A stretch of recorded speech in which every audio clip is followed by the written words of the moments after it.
So, hello. I'd like to call to order today's meeting on October 27th, 2025, the Brattleboro Housing Partnerships board meeting, and here at Samuel Elliott Apartments.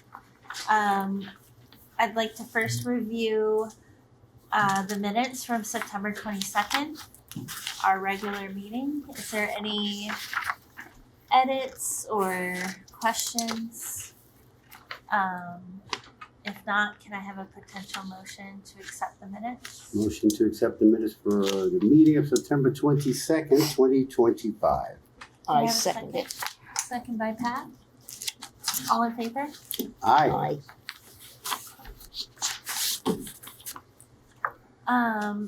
Now's the time for resident and public participation. After this section, I just ask for all questions and comments to be held after each section so we can get through this pretty hefty agenda. So is there any questions or comments from the public or residents? I have questions about the Red Clover comments. Okay. A lot of a lot of people are complaining there's not enough heat. Their apartments are cold.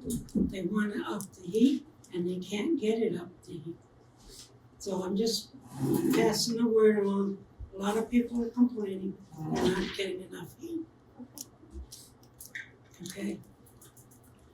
And this is Clover One. Commons 1? Yeah.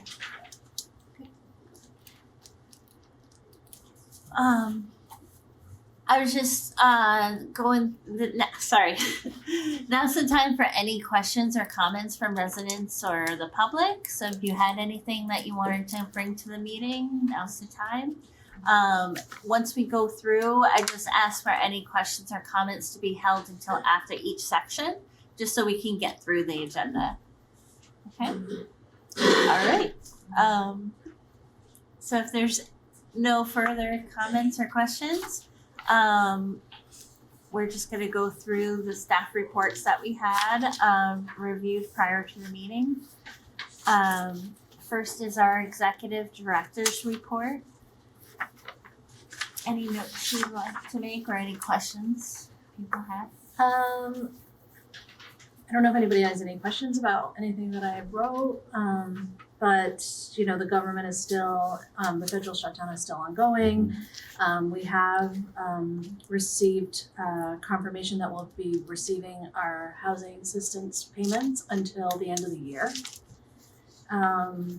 Outside of that, we had been scheduled to meet with HUD to talk about the demo dispo of the Melrose Terrace project to see if there's any fair cloth, which is a way of subsidizing some of our housing into the project, and that meeting was postponed.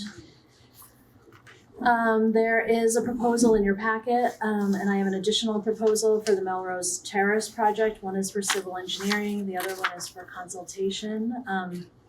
So we wanted to bring in a consultant to talk to staff and also the board about the financial implications of this project long term. I think it would probably be like a 2-part session, and then the board would then receive documentation at the end, so that you'll have a better understanding of the project itself and the long-term effects and impacts to the partnership. I would ask, if possible, that the board was able to participate in some of these meetings. I think it would be really helpful for you to get a better understanding of the ongoing project. I think it's hard to know just from our monthly meetings, which is totally understandable. I think she would be wanting to do that, I would say probably in November and early December.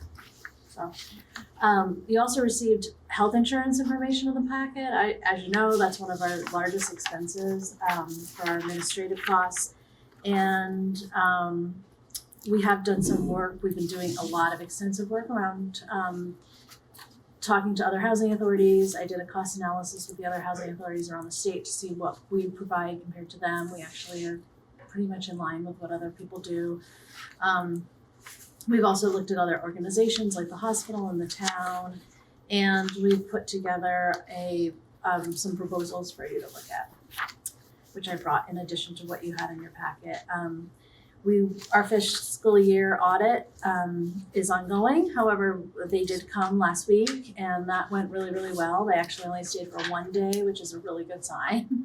They were potentially going to stay for 2, but they got everything they needed pretty quickly.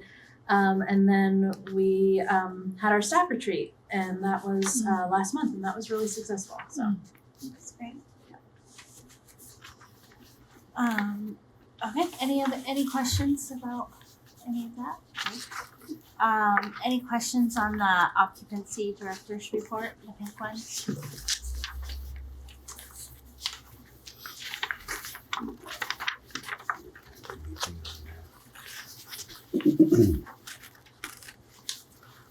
Do you know the number of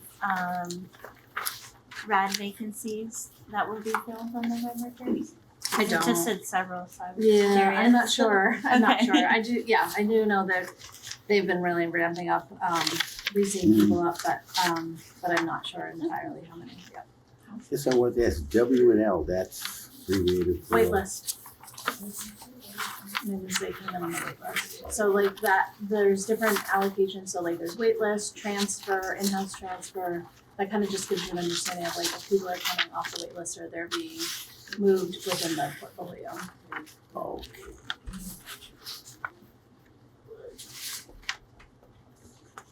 Okay, any other questions or comments?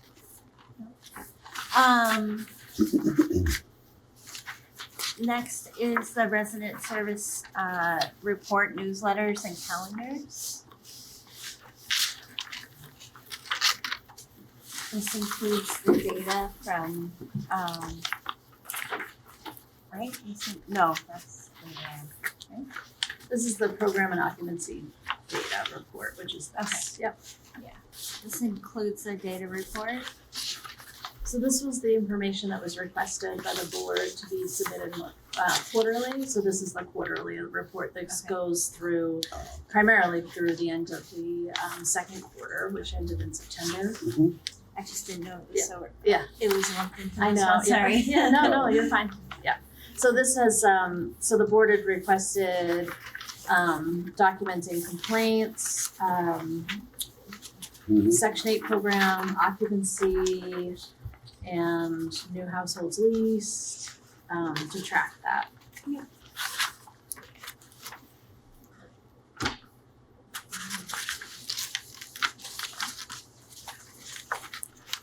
Okay, any questions or comments?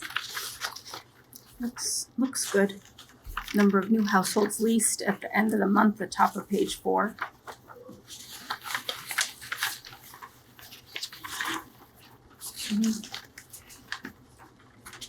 Looks, that's encouraging, you know? Yeah, it is, yeah. It's There are a lot of a good sign, vacancies for a seems little like, bit, yeah. so, which is normal, I think, in the summer, and I think over the long term, you might see that. Evens out, yeah.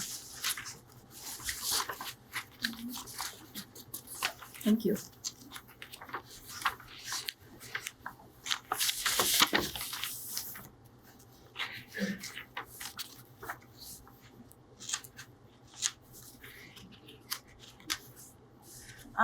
So next is the Section 8 program report.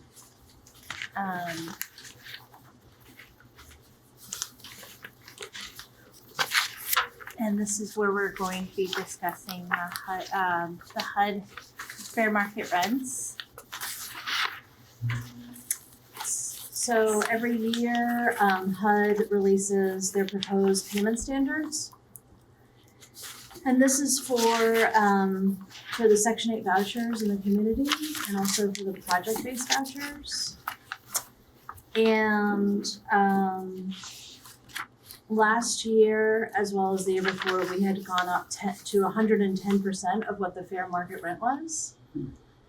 Because we were finding that people in the community were having a really hard time leasing up with the payment standards that we had. And this year, so we're already above what the fair market rent is because we've already gone up 110% last year. Right. So, and what HUD released this year doesn't doesn't get to that 110%. So this year, we have estimated that we would, we've recommended that we would like to stay exactly where we are, so we're not gonna increase it by more than what our current payment standards are. And if you look below, you'll see that Vermont State Housing Payment Standards, they've actually had to decrease their funding because they're in a shortfall. However, we are not in that position right now, and so we've actually lost, through attrition of people moving out of the program in the last couple of weeks. If you looked at your housing data, you'll see that the Section 8 program that we've decreased some of the numbers of people in the program. Naturally, people going off the program, and so we're in a good. That would be this information that you have requested. Oh, yeah. So if you look at the second page of the Section 8 utilization, you'll see that we had 97, 98 for some time. We're down to 91 at this point, and so we don't. I don't foresee a shortfall at all in the program. And we've estimated that we're in good standing. The problem is once we serve less people, then we will continue to get less funding over time. And so we want to make sure that we're not going to go into a shortfall. It's kind of a balancing act between not going into a shortfall, but also trying to utilize as many vouchers as we can. So right now we're at 91. We have 38 that are project-based. We're hoping that we might, we're going to be increasing, I think, 8 units for the Putney project. That'll be 8 project-based vouchers. So we really have to think about what we have on our future and also make sure that we're balancing right now. The other concern is like we're not at the point where I would want to lease up any vouchers anyway at this point, because my concern would be if the federal government if we don't get funding in January, then we're going to have to use our reserves in order to fund, or we're going to have to make some tough decisions about what we want to do in terms of housing assistance payments. And so I think it would not be in good practice to lease anybody up right now. So given the current situation, my recommendation would be that we keep the payment standards exactly where they are for the next year, as well as the utility allowances. Yeah. Okay. I had a question, but I think you answered it, so never mind. All right, so are we ready to make a motion? Yeah. May I have a potential motion to approve proposed Section 8 voucher payment standards and utility and allowances for 2026? So move. A second. All in favor? Aye. Opposed? None? No. Great, thanks.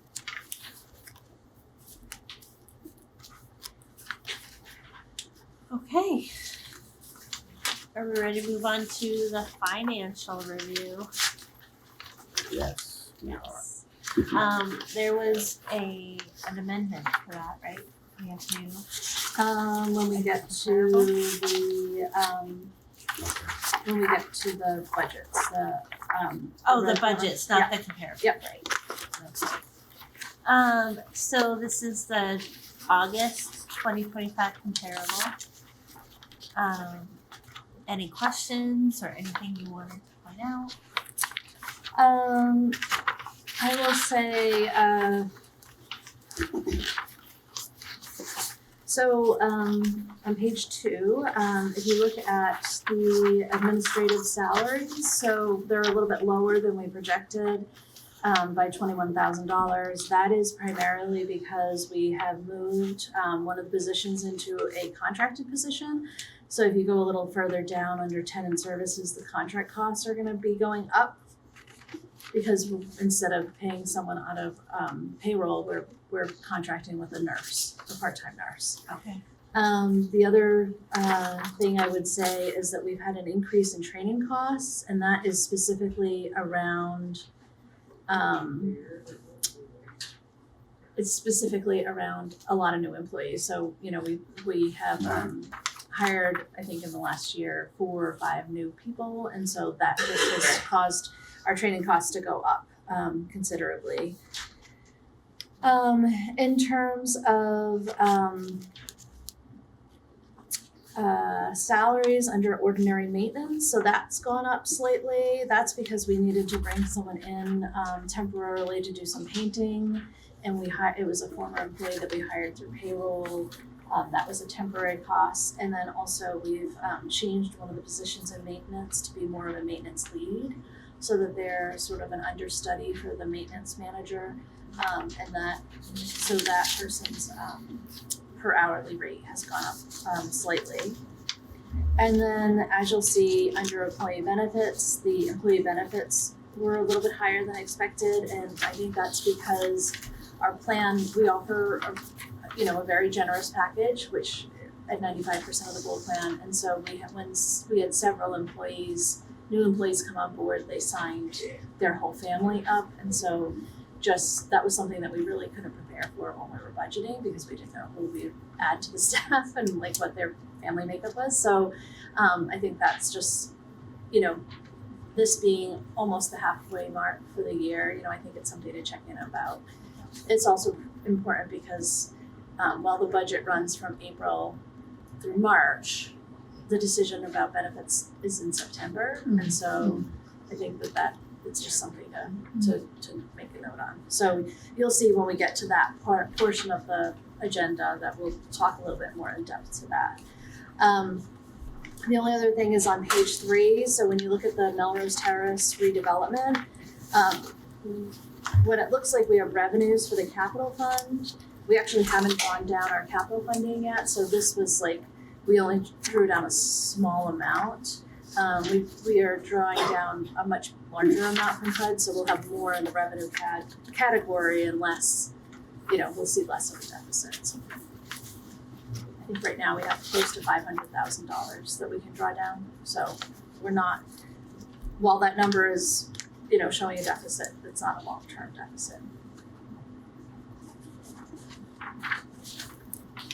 So I have a question. Sure. In the electric. Yep. So the prorated budget months was significantly higher than the actual. Was that just because we budgeted more, and like what does that mean? I think it's primarily because we paid some of it was contributed to the prior fiscal year. Okay. So we'll probably catch up.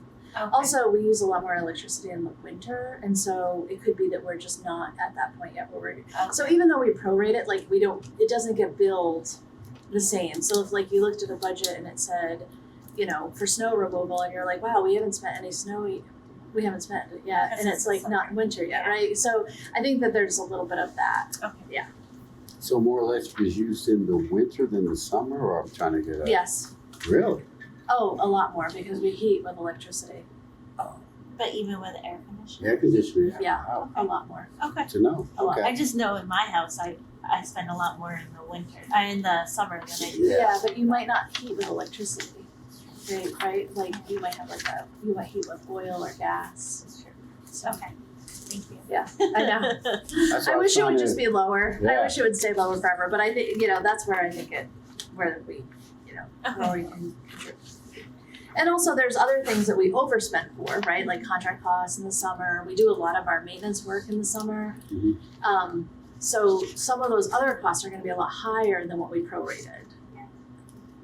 So so they're hopefully gonna even out over time.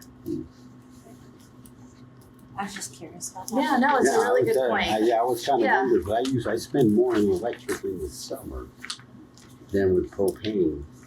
Well, this is all electric, so that's why I didn't understand why.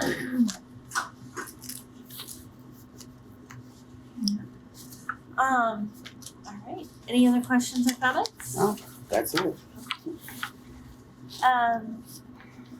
Checklistings. I'm finding it really helpful having that Oh, yeah, 10,000. Is that? Are you still finding it to be like a fairly low workload, being able to do it? It's fine. Yeah. Just checking in Absolutely. about Yeah. that. No, I It's think been it's a great couple idea. months now, so Yeah. cool. Okay. Check sign assignments, we have up through December, but do we want to assign January? I could do January since I can't do February, if that works. Yeah, alright, I'll do Sounds good. January. Thank you. Yeah. Do you wanna try to assign one more month just because then we won't have to do it at the annual meeting? February? Sure. Here. It's short. Okay, thank you. Do it on my B-day. Aw, that's good. And if I can, it's the coldest time of the month, I know. Yeah, I'm always backed up, but as long as I'm here, Absolutely. I'm comfort that much. Okay. I think we're through that section.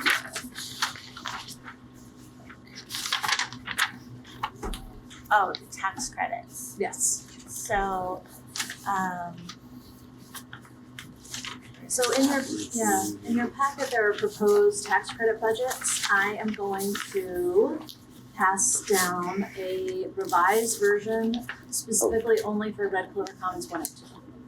Oh. So A.W. Richards would be exactly the same as what was presented, and then Red Clover Commons 1 and 2 would be different. So disregard this version, this is so we're waiting on that. Are we good? Sorry. No, I just.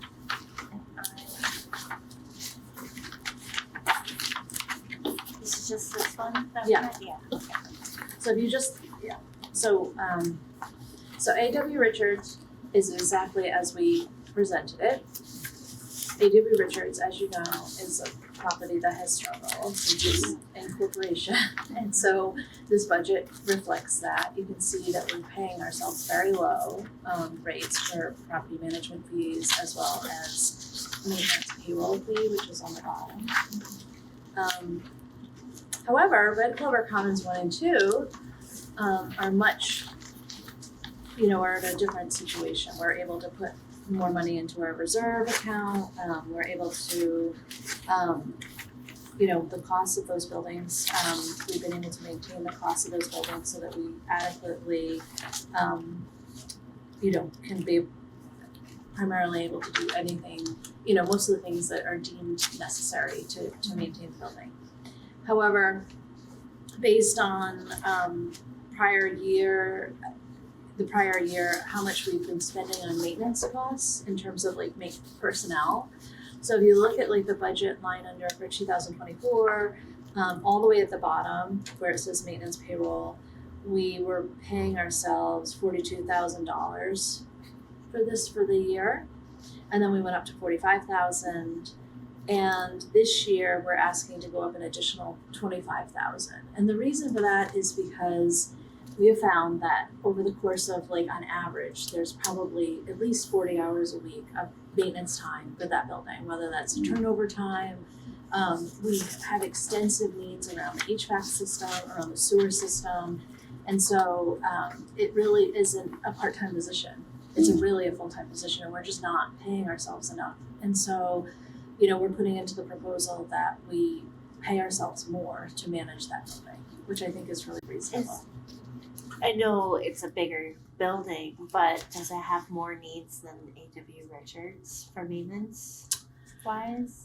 It does, Okay. yeah. I mean, A.W. Richards is only 21 apartments, and these between RCC 1 and 2, it's 73. Right. So it's a much bigger building. A.W. Richards, though, we'll be honest, actually, for 21 units is a very laborious building. Well, that's why I bring it up, because I was like, if we can increase it for Red Clover Commons, is there any way that we could increase it at least slightly for A.W. Richards to get a little bit more revenue for that building too? I think it would be really hard to do that. Okay, Yeah. just curious. I think it would just be. I just don't think it just won't balance. Okay. Whereas if we look at Red Clover Commons, we actually had we have substantial. If you look at the budget that I submitted before, and you look at that bottom line, we're really looking at let's see, sorry. If you look at and you turn the page, we're looking at an income of potentially $138,000, which is great because it offsets a lot of the tax credit. It's, we want to be able to be saving that money. However, we don't need to do it to that degree. So this would lower that a little bit. So he revised the budget. He also updated some of the line items that, like, we had a lot of legal costs related to that building that I don't foresee us needing to have. We had a lot of turnover costs, we lost 15 residents within 2 years, that I just don't foresee, that was just a really unusual situation. Yeah. So I appreciate where you're going with it.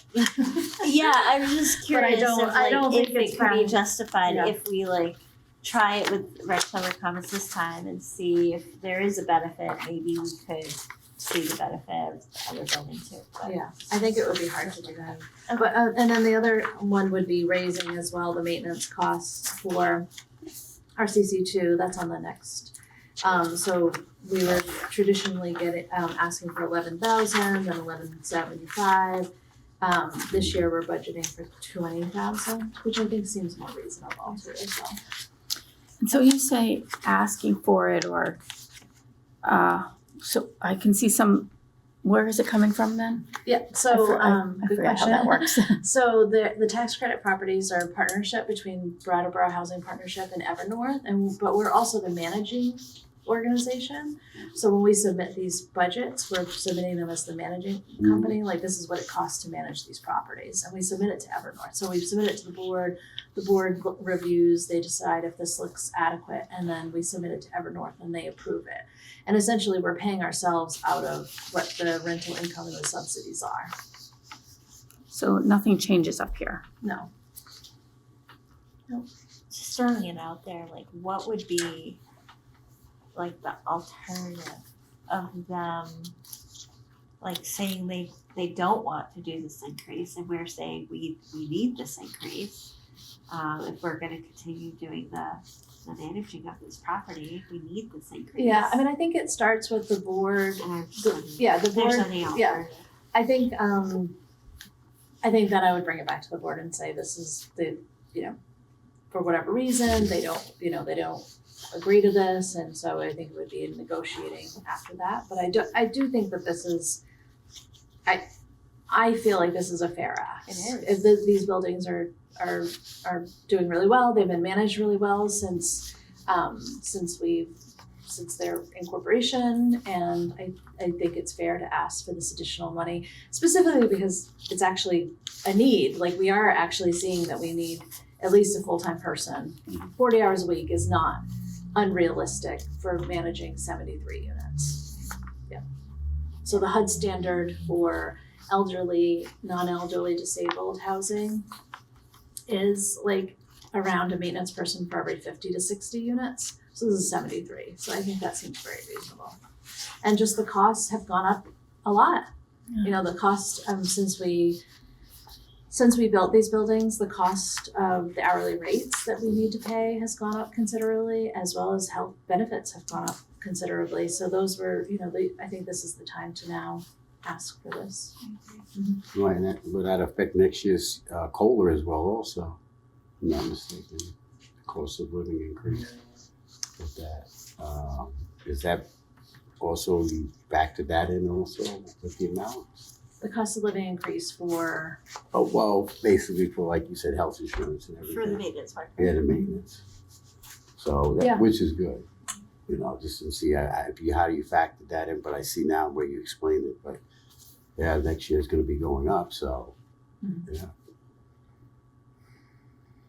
Yeah, I just don't see any way that they would say no. I'm just wondering if, like, what's the alternative if for them, like, they really can't say no, right? Because they don't have anyone else to manage it. We've been managing it for years from the beginning, right? I don't know what they're gonna say, Yeah. we'll see. I mean, the bottom line will be, I'm not sure what they say. I gave them a heads up that this was happening, so Okay. I let them know that the board was gonna be reviewing this today, because I had submitted the previous draft to them, and so I said, just wanna give you a heads up, the board hasn't approved it yet, and actually we're making a recommendation to increase, hi, how are you?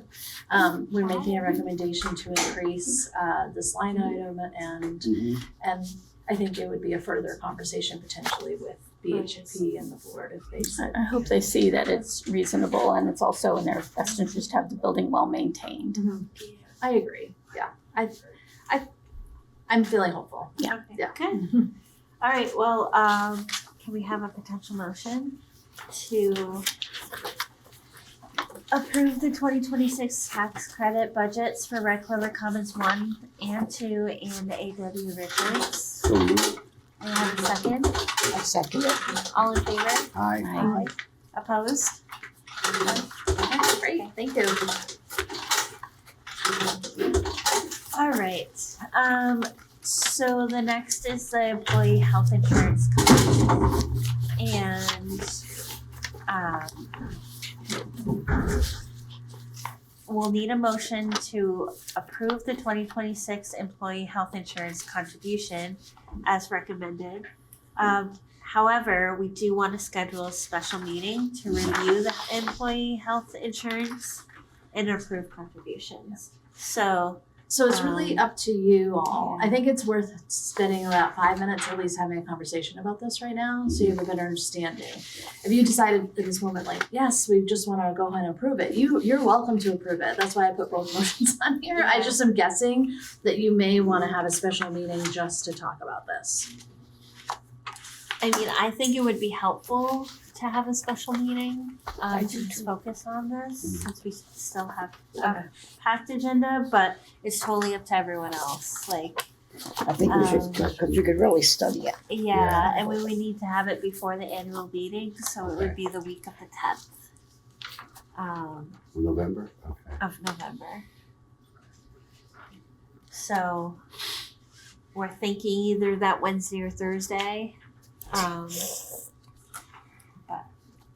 we'll reach out to everyone. That would Or be, we can talk about it now. I mean, totally up to you guys. Well, I mean, I think we ought to wait. That way also Susie can go over that as well Because also. there's gonna be a guest, right, to talk to us that day. You were I gonna can try to I can have- bring in Rose potentially from the Richards group, and then Okay. also to answer any questions you may have, but Yeah. also I would like to bring James in. Mhm. I think that would be Okay, really helpful. That sounds great. Thank you. So do you want me to just send an email around after this meeting to find a time? Yeah. Okay. So can I have a potential motion to schedule a special meeting to review the employee health insurance costs and approve contribution at that time? So moved. We have a second? Second? All in favor? Aye. Aye. Aye. Opposed? Would you like me to give you additional information now, or do you want me to send this to you? I think it would be Send good to review it With you right ahead now? of time. Okay. Yeah. Yeah, twice as good for Yeah, learning. that sounds good. At least you can know what you're looking at. That's good. Have any questions or Q&As, you can write it down or send it to you. So before, I'm sorry, what, Gary? We could just write them down for the next meeting. That would be perfect. So what I'm handing you right now, so you got a bunch of information in your packet. It's a lot of numbers. It's probably confusing. So I tried to break this down a little bit better. So last year, the board approved to contribute 95% of the Gold 1 plan. Okay? For all packages. So whether it was single, adult with child, family, they paid 95%. So because we've had more people sign up for those plans than we had estimated, our costs have gone up. And so we need to get our costs down further. And so we are proposing that this year, instead of just offering the gold plan, we would offer, now if you turn the page, we would offer 5 different types of plans, okay? Some of them, like the top one is the platinum, that's like the highest, the most expensive one. Then you have the gold 1 plan. And then there's 3 sort of high deductible plans, and that's the silver, the gold, and the silver 2.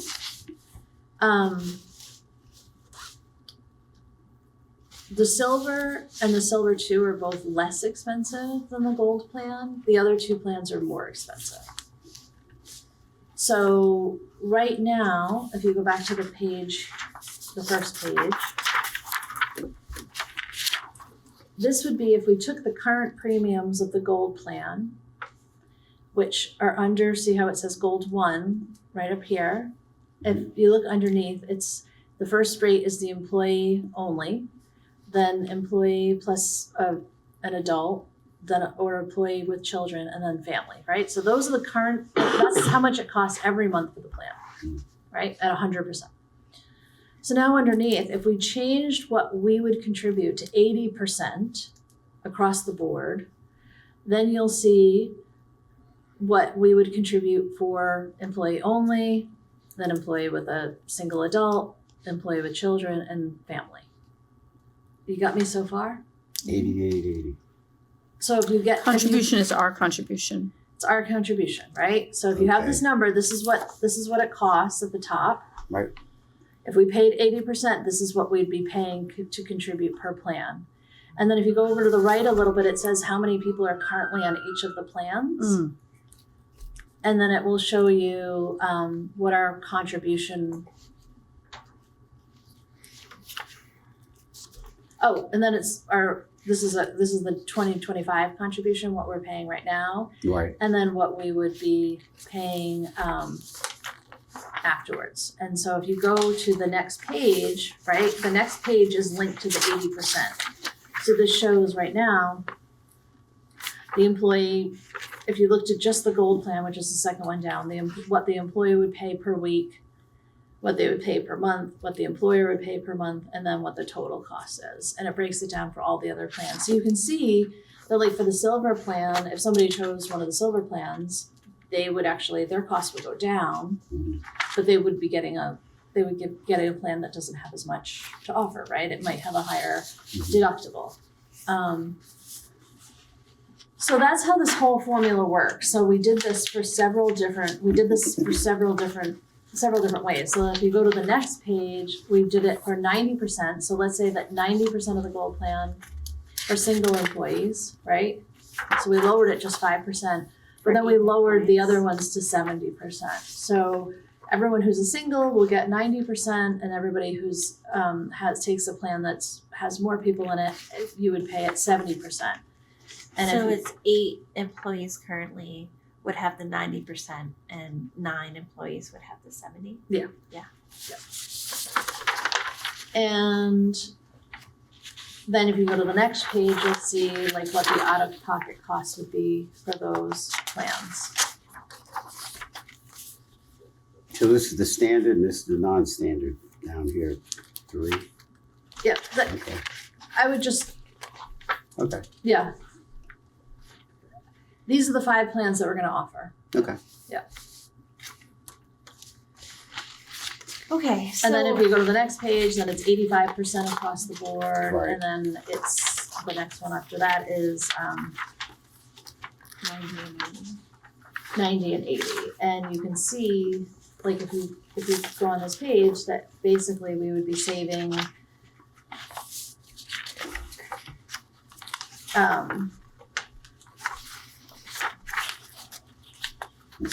we would be, this is the amount that we would be spending per year.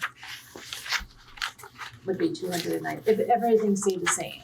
Oh, my thought- that's the number I was looking for, and I see it now. Yeah, but my thought is that if we can get down to, so if we had, let's say we gave less, so right now we give really robust benefits, right? If we gave less benefits to the multiple plans, it wouldn't necessarily impact the employee if they took a single plan. It will definitely impact people who have bigger plans. But my thought is maybe for those who have other options, they might take another plan, and or they might have somebody in their family take a different plan. Like let's say they're covering themselves and their husband, maybe their husband has a plan at his work and he'll take that plan instead of being on our plan. So I was hoping, maybe through attrition, if it's practical, people will maybe leave. We'll still take our insurance, but maybe not take the full insurance. We also offer $70 a week for employees who don't take the insurance, so that's another, sort So of, it's been opt out. yeah. But they have to have insurance someplace else. So I think where it's hard is like, not everybody has other options. Some people don't have the ability to change plans. So it's, no matter how we look at it, it's going to be a pay cut for people. It's because it's gonna be more money coming out of their weekly paycheck. But I think like I think by keeping it 90%, if, and we could talk about this further, but the way I was going with this was that by keeping it at 90% for the single person and then lowering the other rates, there may be some people who just say, oh, well, this other plan that we get is better for my kids, or this other plan is better for my husband, and they might take that other plan, and that might help us with our overall cost, but will still be, for those who are like taking the single plan, it's still gonna be contributing a lot. It's also a little bit more, it's hard to say, like, if someone's a single person and they're only getting $10,000 worth of benefit, and their coworker who has the same exact job from them is getting a $25,000 benefit, it's not really, if we're saying to people, you should be thinking about this as your income, someone is getting paid more than the other person. Yeah. Like, there are some people on staff who think of that as their benefit package. So when they think of their salary, they think, well, I get this benefit, but not everybody thinks of it that way. So it's, the other thing that I think, so we've always offered the ability to have a flexible savings account, which is a savings account that only stays with the employee for the year, so that they can put pre-tax dollars in an account, and then it doesn't, and then if they don't spend it, they lose it basically. Primarily everybody spends it, not a lot of people use it. But we were thinking that we would instead offer a HSA, which is a health savings account. And the benefit of that would be if somebody took a higher deductible plan and they decided to put money into their health savings account, that money actually stays with them. It stays with them even if they were to leave BHP, it's their money because they're putting that money in. And then you can either, my understanding, and I would have to have more details about this, would be you can even roll it over to your retirement eventually if you don't end up spending it. So, we would offer that as well. We've always been really hesitant to offer some of the higher deductible plans that aren't as, we offer one, but it's kind of like the best one because it has a low deductible. We only have one employee that's on it right now, but by offering the silver plans, we might find that somebody says, well, I'll take that risk, or I'd rather have a lower premium and then put money in a health savings account and carry it over if I don't spend it. And that would also help our bottom line, because if people take the silver, we're basing it on the other plans, so it would actually be a lower cost to us. So it's a lot of information. We have spent, I'm gonna be honest with you, probably like between Claire and I would say easily 40 hours just working on all the different options and talking to different people and putting all of this information together for you, because it is so, I think, we've done so much to build our staff and I think we have an amazing group of people. I could not ask to work with better people than what we have. And I think that they work above and beyond in a lot of ways in very difficult situations. And so anytime we're taking funds from them, I'm really hesitant to make that decision, because it's really hard to hire people who can do the work that we do and have the expertise, or who have the mental capacity to deal with some of the challenges that we struggle with. So anyway, we've really put a lot of time and energy into it. And we did talk to the town, and then I found out, I talked to the town and I said, can we add to your plan potentially and like pay, full funding? Right. And they were really open to that, because the more people you have in these plans, the lower rates you get. Yeah. But when I went to our insurance broker at Richards, they said that we couldn't. And I think it's because we have a different, even though like we're quasi-municipal, because we have a different employee identification number, like there was some ruling that you are not allowed to do this. So Okay. So this is where we've sort of come to, and Yeah. the two silver plans, and I don't know, maybe I didn't give you it, I thought I And printed we it all out. knew that this was coming Mhm. because in the past we were like, okay, let's approve it one more time, but know that we may need to make Right. a more difficult decision next time. So, just wanting the best for our employees, but knowing that we may need to dive in deeper. Right, and it's that time of the year, not yeah, just for keep a it lot up. of people changing their new health plans in light of what the climate is now. So getting the best plan for them that's affordable and that's reasonable and that's beneficial and that's a good quality is important. That's why I want to take time really getting this and asking questions. Yep. On that day when we will meet up. So I also, in your packet, gave you the plans so that you can look at the actual plans themselves to see what they are. So if you wanna look at, sorry, I know there's just so many pieces of paper, I apologize. So it was in it looked like this. Yeah. Yes. Oh, it's great. It looks like everything else. So if you look at, so those two for front pages were really breaking down the costs, just in general, but I felt like this was an easier way to look at it. So if you look at the plan, so on the first page, we would be offering the platinum to people, which would be really expensive, but if people want to get it, they would be paying the difference. The gold plan, the gold one, the silver 4, and the next page we would be offering the gold CDHP.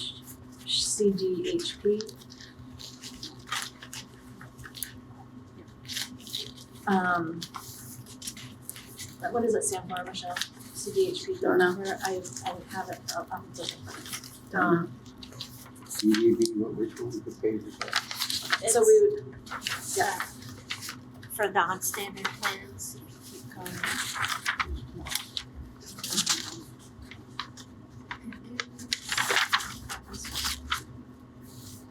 So we'd be covering that as well as the silver CDHP.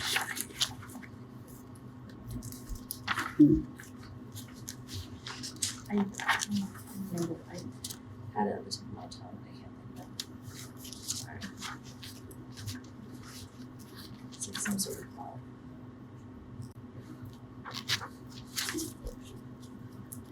Google. consumer-driven health plan. Aha, Consumer-driven, whatever that means. yes. And BHP also We have applied an expert on again, that so one. we submitted all the information to apply again for the Blue Edge like we did last year, but we didn't qualify. Thank you very much. I And think those are reasonable things to look at. Those Yeah. are good ways to break it down. And just so you know, these are the only plans we can't pick any other plan, like we have to pick these, like we're a municipal agency, this is all we qualify for. Gotcha. So there's no other plans out there that we can use. And these fees, this is set by the Green Mountain Care Board, and so there's not a lot of options for us. Yeah. Okay. So if you have any other questions, please feel free to reach out to me specifically. I'm happy to address them. If you have questions ahead of time, I'm happy to compile them. I think that might be easier just for the essence of time. So I guess my last Jeopardy question, someone comes in with their own health insurance other than this, do they keep that and not have to take what's going on and take Yeah, they this? can opt out. They can opt out, Okay. like if they have it from like their spouse, Well, yeah, well, wherever, if they have Medicare. right, If they have Medicare, then- Medicare Advantage or stay away. if they're on Medicare, then they could opt out. They can't really opt out if they're Medicaid though, because we offer health insurance. Right. So they would probably get kicked off Medicaid. Right, well, they give them the option. Okay, Yeah, people have the option. They don't have to take their health insurance, but they have to have health insurance. That's not our rule, that's the federal government's rule. And we have to offer it. I knew it was good. Insurance. Compared to Walmart. But you don't have to offer it for all family or spouses. Mhm. You have to at least offer it for the employee. Because some organizations or businesses just offer it just for the employee. Oh. So, anyway, these are some really good options for us Yeah. to work through. Sounds good. So special projects update, the Melrose redevelopment update. Did you have anything you wanted to add of your work? I know we talked about at the last meeting, with, Dan. Dan. Yeah, I just wasn't sure if you wanted yeah, to say anything I'm since excited about the way things are.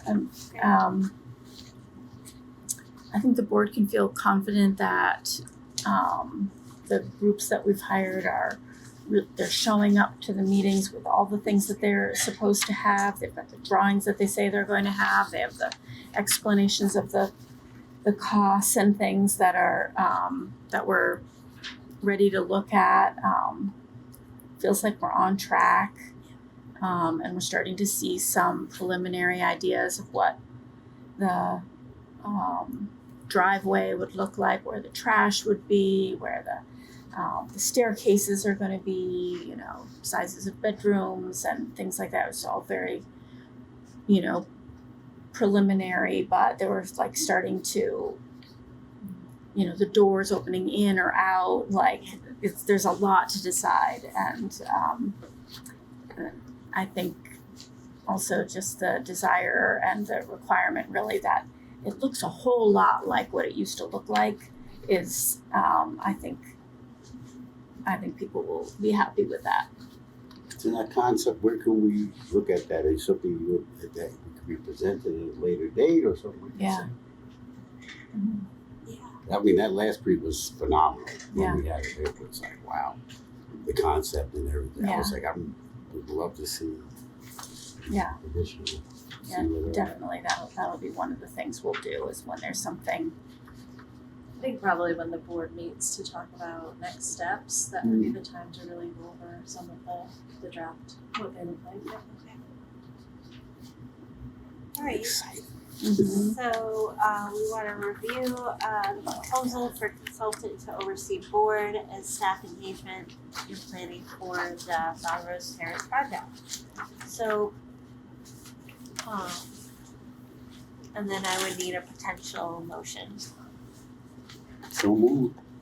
So, So this is but to any- meet with staff to Yeah. see what adding all these new units, how is that going to impact staffing and workload, and how could they see that moving forward? Yeah, and I think also diving a little bit into, the performa, it looks great, everything looks like it's gonna be really easy to manage, but what are those things that we might not be thinking of? And bringing, do we need more capacity? We're gonna need more staff, right? And so what does that really look like? We can't just add another property and think we're just gonna have BHP do it exactly the same way. It doesn't work that way. So making sure that we know what that is and getting the staff to really think about what that looks like for their goals and what we'll also be needing. I think the biggest concern right now for me is just moving the offices. We don't have an office space.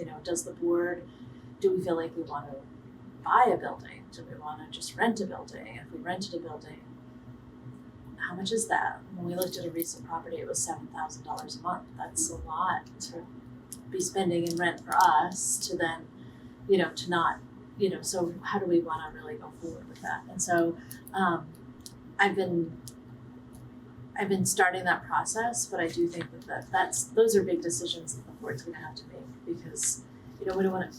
My biggest fear is we can't have another A.W. Richards, right? We can't have another property that's losing money, and this will be our property 100%. So we want to make sure that that this is financially viable. It looks on paper like it is, but I do think it's really important for the board to jump into this with their eyes wide open, make sure that we're making the right fiscal decisions. So we've hired this consultant before to do our strategic plan, and it sounds like the way she's lining it up, she'll have a meeting with the executive director, and 3 on-site group meetings to prep and facilitate and follow up. And then 1 Zoom, either Zoom or in person with key staff, so key staff interviews, so 6 of those. And then she'll, synthesize all of the findings and recommendations and make recommendations based on the meetings and interviews. And then she'll meet with the board and come to an executive session. So I think that's a great plan, and Great. I'd like a potential motion Thank to you. approve it. So moved. I second it. All in favor? Aye. Aye. Opposed? No. Great. And so then the next piece that I'm adding, it wasn't on your agenda, is we received a proposal for civil engineering, and it is for I think it is totaling $101,000 for civil engineering. And so, Excuse me, but I okay, thanks. Bye. Thanks for coming. Um, Any signatures on it? I just need the board to grant me the permission to sign the agreement. Okay. So in our initial cost estimate for the development of the project, we had estimated about $121,000 related to this line item. And for civil engineering, design and environmental permitting, and we've already spent $17,000. The board approved a contract with M&S for that previously.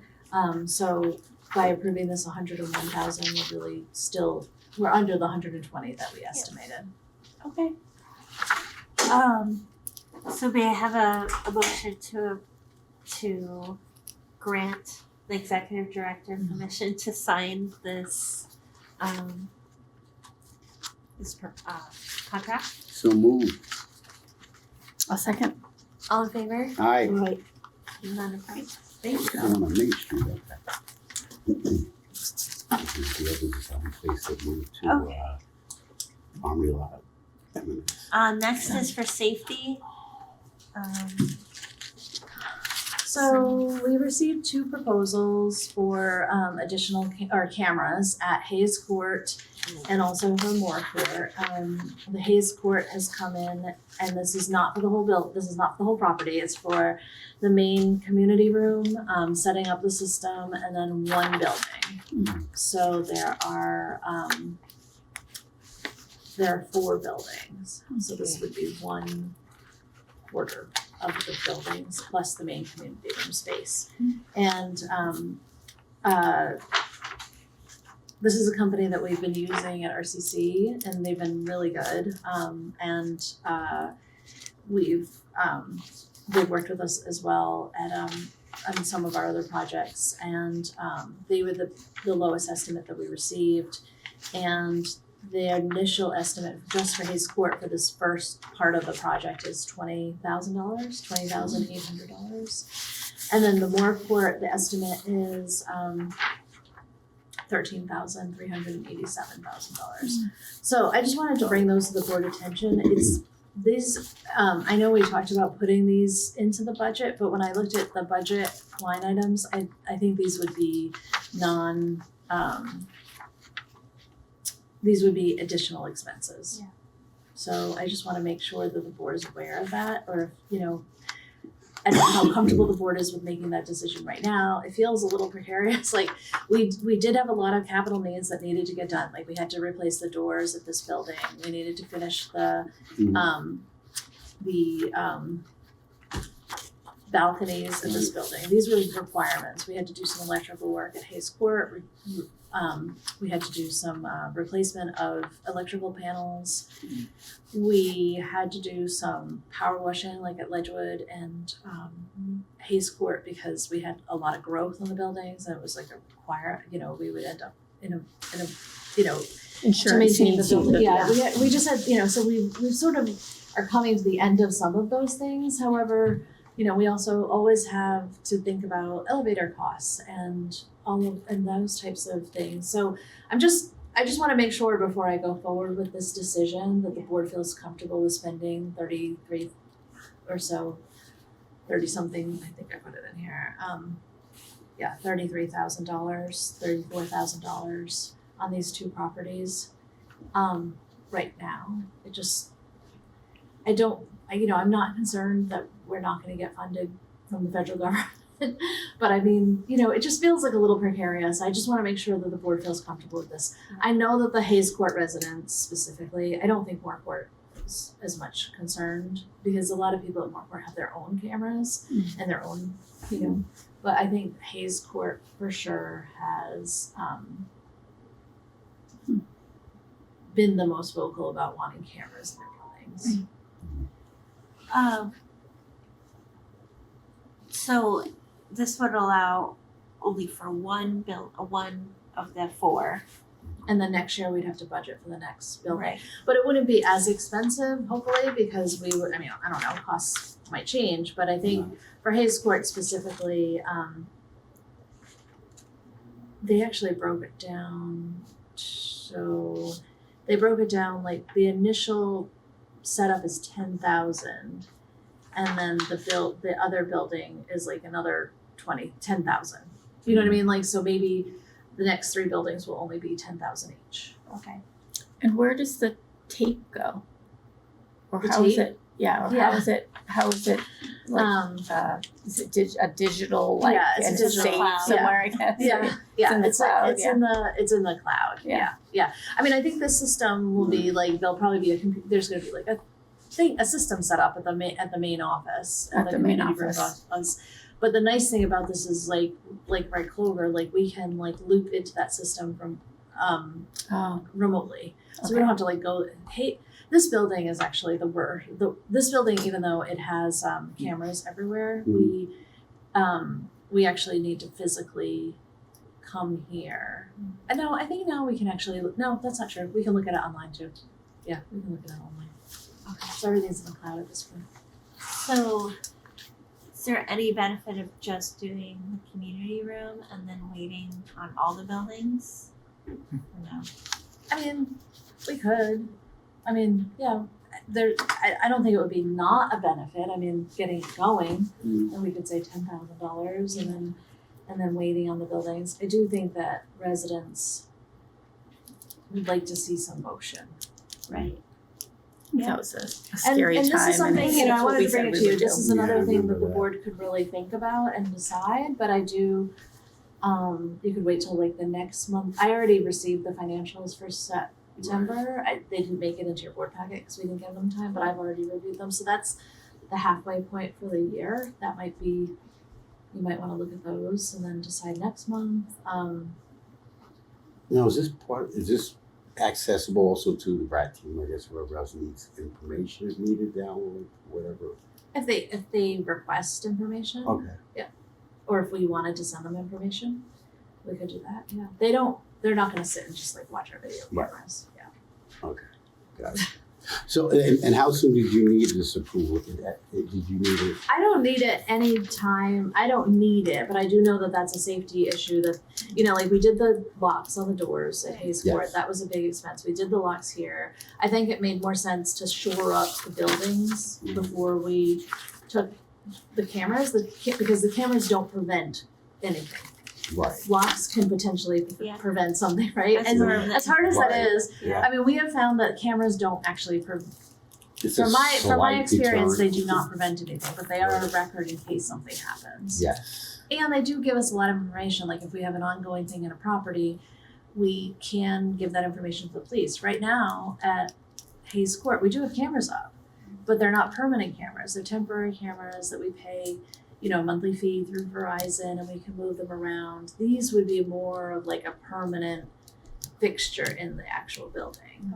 And so, it Is seemed there like a reason why you would need to go more permanent than doing the temporary like you about? Yeah, the maintenance of them is really annoying because Okay. we have to change the batteries like all the time. Like The we have to, temporary one. yeah, Yeah. they're not hardwired, and so Right. they're really like kind of Oh, okay. a pain to. Okay.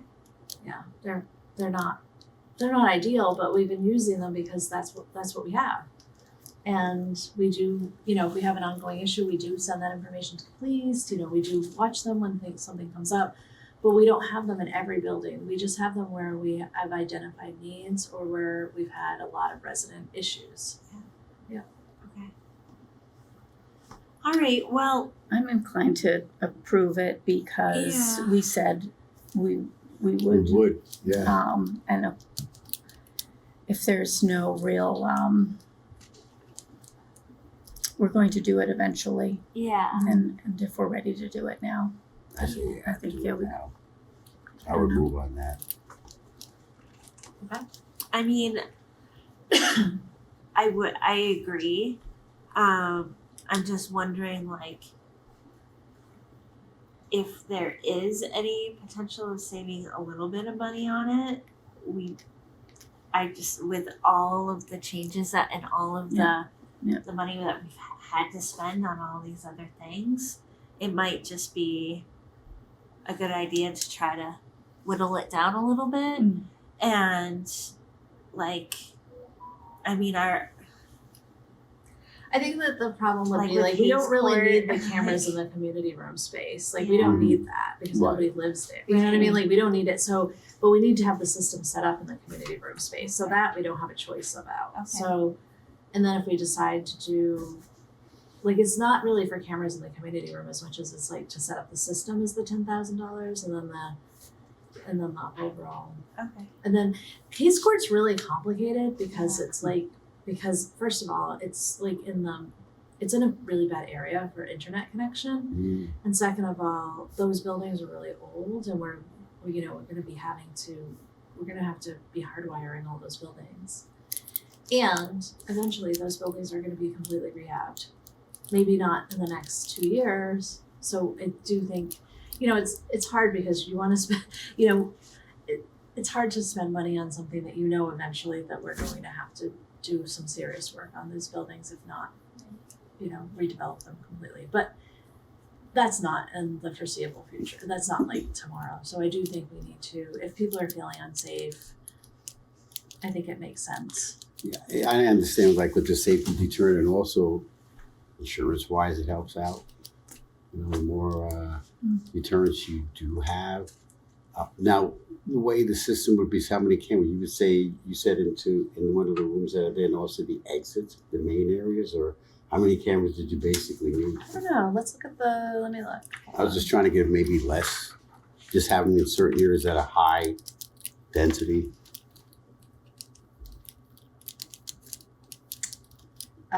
6, looks like maybe 12 cameras total.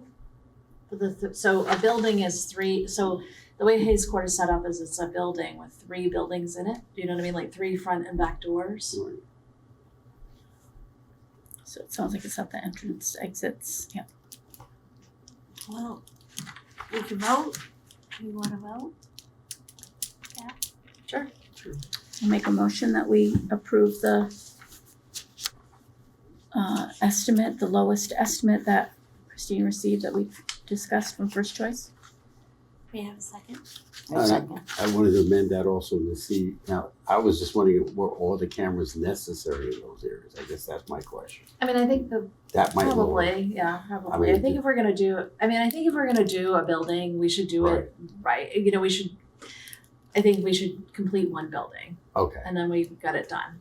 And then I don't know how you feel about Moore Court, but these would be all exterior. So Moore Court is a totally different site, right? Right. Moore Court doesn't have doesn't have indoor hallways. Everybody has their own private entrance. So these would be all exterior cameras for Moore Court. Right.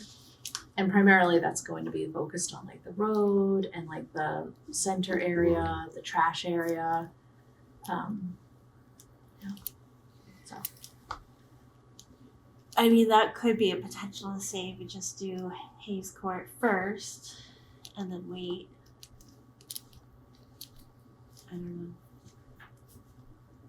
I just wonder what would be when would we decide to do the second one? Like, what would we be waiting on?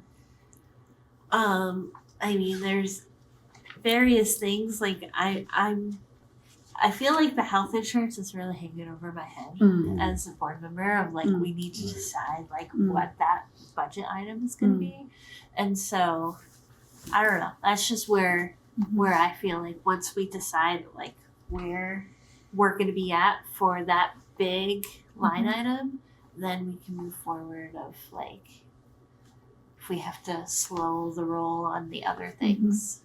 I mean, not to say safety is not a priority. It definitely is. I'm feeling a little bit like it's a kind of a precarious situation right now because we don't know what we're going to be spending on that big item yet.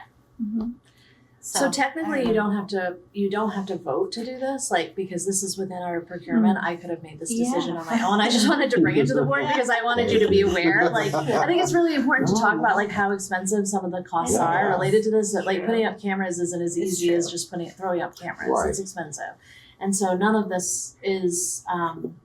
And so I thought that was important. It could be. I mean, you all could shelve this until you meet to talk about the health insurance, and then you could ask James about it. Yeah. And then at that point, I'll make sure that you get the September information so that you know you're at the halfway point for the year, and you can make that decision then as well. I mean, it's going to be a public meeting, even though it's on Zoom. You can have that conversation. It's totally up to you. So Hayes Court's U-shaped clumps, more or less. You know, it's just, and then in the middle is more. They're like units of I'd say U-shaped clumps. Are you saying Hayes Court or Moorcourt? Hayes. Yeah. But these would be primarily in the hallways. Yeah. These would be like, so every building has a Two upstairs floors, and downstairs and has a front and a back door. So you're looking at 12 individual hallways. I'm comfortable with shelving it too. Yeah. I'm Because leaning James will towards have a better- just so we can get more information. Yeah. Okay. I, And I, that's at least helpful because then I can That's say, if residents ask me, I can say that the board is reviewing and we're gonna, they'll make a decision. I think that in itself is good. Yeah, because I really like to consult James too, just to see the whole picture absolutely. and see September. Yeah. Thank you. Thanks. All right. So we're reviewing next the SEVCA client representative. This came to Christine and I to nominate Commissioner Gary Stroud for the SEVCA client representative sector board member. So, any questions about that? What does that mean? What will the position be? Yeah. well, basically, it's a person with lived experience. I'd be doing that, speaking in behalf of my own personal experience and others. Also, in regards to what it is they have to, or what they do down here in Brattleboro, and how the needs are for here as well as up in all the other areas for people with, going through with heating or with lights or with other, insecurities or anything like that, and being a representative and a voice for the people down this way. What's the time commitment? I believe it's, if I'm not mistaken, Is maybe what? 2 or 3 maybe years. I don't know. They haven't really. Like, is it monthly? Yes. Okay. Do you have like special meetings like we do? Like, because BHP is a higher commitment versus other. I mean, fairly higher because we have to sign checks. And we have special meetings. I'm just wondering. Well, what I did is about the time I commitment. asked them about that when I had my interview. Yeah. I said I have a very, very higher calling, as they call it. Yeah. And so it's not conflictive or anything like that with my schedule because that comes first. They said no, because it's not on the days that we have ours, and if there's an emergency, they understand, and we can reschedule. They're really flexible there, which is great. So I love that, and a lot of their meetings, I'm trying to get them to come down this way versus up. I get to have more interaction with us and with the community too as well, because they asked, well, what was the biggest thing? I said, well, having more, informational, what's going on, what do you have to offer for the people down in Bradford? Because I just feel, not just here, but also in other areas up in Montreal, that we're not really being, you know, I guess, acknowledged in a lot of things, in a lot of areas that there's no representation. Right. So I just felt this is something we need to look at, like, you Yeah, know, I right think it's here. great. I just wanted to ask about that because, you know, we have the strategic planning coming up and I just want to make sure that like you're still You Oh, still yeah. have fully time. committed. Oh, Yeah, they still have time. I You're on got a lot boards. of time. Okay. And this is like, and I explained, this is my first and total commitment, and everything else is Cool. comes secondary. Great. So, can I have a potential motion to nominate Commissioner Stroud for the SEVCA Client Representative Board? I second it. Okay, all in favor? Aye. Aye. So we'll sign that at the meeting. Good luck, Gary. Thank you. I will keep you updated as well too as Sure. their liaison in the concierge. Great, thank you. Annual meeting is the 17th Yes. at noon. Okay, great. Um, So we've been doing some planning. We have sent out an invitation. I hope most of you guys have gotten it. We sent it out to a broad range of people. And I don't think I got it. I don't either. I don't have. oh, it's not in the board packet. It was sent by email. Oh, I Oh, I haven't didn't got get, I it don't yet. think an email either. Yeah, well, I'll make sure that you guys will resend it. Or send it again, or send it the first time again. Read. So it's at noon. We're going to have small lunch, chairs, some sandwiches. The board should be prepared to say why they choose to be a board member. So that's like really important for you to be able to speak on that for a little bit of time. And then we wanted to have the board chair if you're able, but if not, just have some opening remarks. yeah. I also wanted to just say, like, not only, like, why do we want to be a board member? Because people have heard that story before. Just, like, why do we continue? Like, what about this board, like, makes us want to be committed to it? Like, what about this organization do we really, why do we show up at every meeting? You know what I mean? Like, I wanted to take it up just a little bit more because they've heard this similar stories from us in the past of just like what do we feel like we contribute to it as well? Because like all of Michelle's work with redevelopment, I wanted just to add a little bit extra to this. Why if more that's of the- okay. No, I mean more of the commitment. Why continue to commit? Why the passion?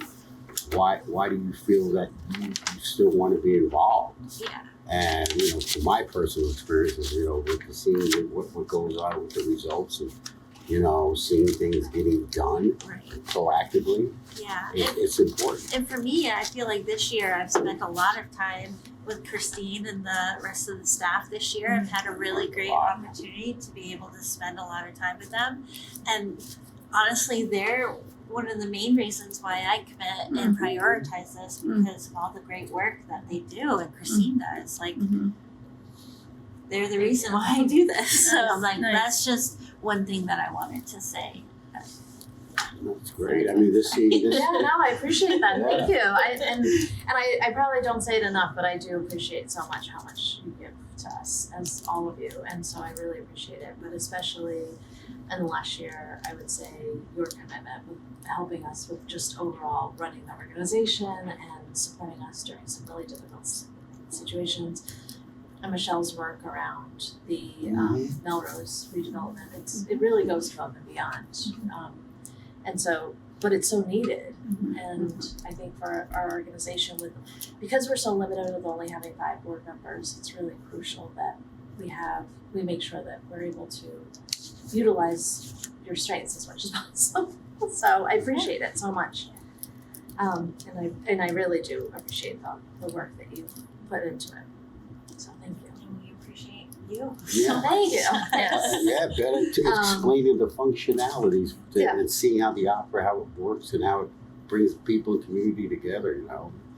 And I didn't really know how it operated a lot of things, even when I lived in my own hometown, but knowing and understanding, it's like, wow, what it entails, the machine, how this works, and how we all come together from different backgrounds. That's the thing, you know, bringing people from different aspects of one, seeing how this, you know, this comes together, the group. So you're a glue. That's what you're keeping it together. So, so that being said, we'll either Michelle or Alicia will do the opening remarks, and then we'll do the why we choose and why we continue to be board members. I want to just quickly introduce the BHOI members because I think some of them will be in attendance, and to thank them for their service this year.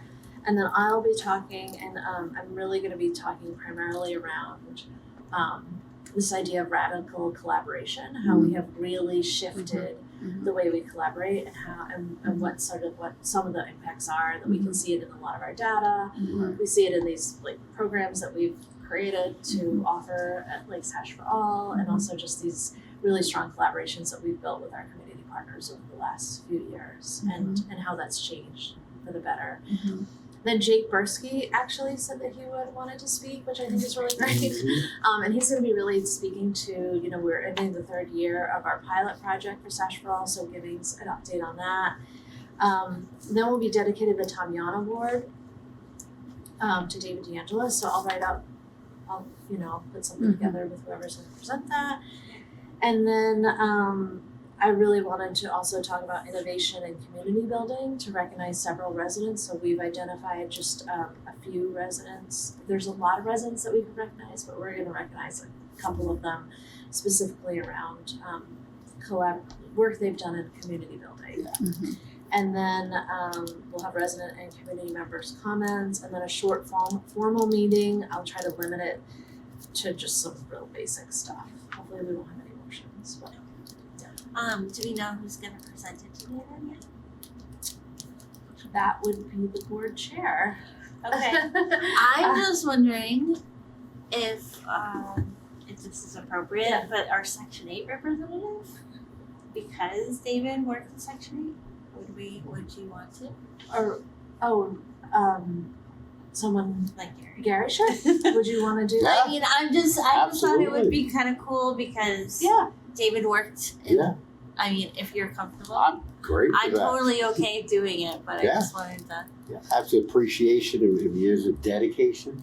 Do you want me to write up what you want me to Oh, say? sorry. What Yeah. you want to say? Sure. Or, okay. That'd be great, and I just just to show years of dedication and commitment, you know, throughout the years and time, even when I came up, and from hearing from other people what he's done. So that, Sounds great. definitely. I just thought that would be. Yeah, cool no, since that's it- great. Yeah, sure. I totally. All right, that sounds good. There's something about BHOI. Yeah, so we want a potential motion to. So there's two Grant? grant requests that have come in, so the board doesn't necessarily have to. So how BHOI works is, so if people have a grant request that they want to bring to BHOI on the staff, it goes through a process internally. And then it comes to this board to say, like, do we want to, is this within the mission to do this type of funding? And then it goes to BHOI, and then they get to decide whether or not they want to do it or not. Yeah. Or it starts with BHOI, but then it runs through the same process. But there's always this check and balance. And the reason we did this intentionally, this is going back several years when we drafted this, was because we didn't want like BHOI to kind of go off on its own and start doing things that didn't really align with the mission of the organization. Like we didn't want them to go off and, I don't know, just, go in a direction that didn't align with the planet, with the mission of the board, with this board. So Yeah. we have two Build proposals. a rocket ship. No, Yeah. no rocket ship. So we're working through this process, and we have two proposals. One is for, I'm just gonna tell you what it is. It's to potentially raise money. The services grant manager asked for BHOI to try to raise money $9,500 for training, specifically around the software that we use. Mm. So we have a software platform that we use to measure a lot of the data that the board sees. And but we really cannot afford in our fiscal budget right now to do because we pay for the software and we paid for some of the training already, to do this ongoing training, which would be about $9,500. So they asked to bring that so that maybe BHOI could try to raise money for it. Great. So that's the first one. And the second one is 2 mini grants for $550 each, really around social isolation, and that would be applying to I think it was I forgot, but it was applying for funding through the mini grants that were associated with the Oh, the regional funding? Yeah. Oh, it's yeah, so basically the cannabis retail Right. allows prevention to give money to other organizations that could help with like reducing risk factors and things like that, but it can really be used for across the spectrum. So we were using it, so Yeah. the FSS program was gonna use it primarily for hosting events around people getting out of economic, to help with economic improvement. And so this would pay for some of like when we bring in somebody to help people build resumes or do, pay for some of the supplies, and also potentially pay for food or like give people gift cards it wouldn't be really for gift cards, but it would be like to pay for some of the programming expenses. And that would be alleviating isolation, maybe like alleviating stress, which hopefully will then alleviate people needing to use substances to manage their stress. And then for the SASH program, it was to have funding to do programming for social isolation, specifically for seniors and adults with disabilities. So like movie afternoon and bingo prizes and all of the things that go with that just are like added costs that BHP is having a hard time just affording. Yeah. So And I was thinking too, also like during the times like this is the holidays, people can, get something together. Like, this is like a time when people really get low. Something like that. Put something like together to bring others together at a table, like making cookies or whatever Yeah, holiday so- stuff. I think it aligns and Yeah. that's great. Yeah. So So I just need the board to say that you would approve the 3 potential grant seeking requests. So moved. a second. And second? All in favor? Aye. Aye. That's it? All right, and we don't need to go to executive session, so may I have a motion to adjourn? Motion to adjourn. Second, I second it. all in favor? Aye. All right, Thank great. you. Thank you, everyone. And please review the insurance information, and Yes. we'll have a special meeting. I'll look out in your email for that. Just one ridiculous.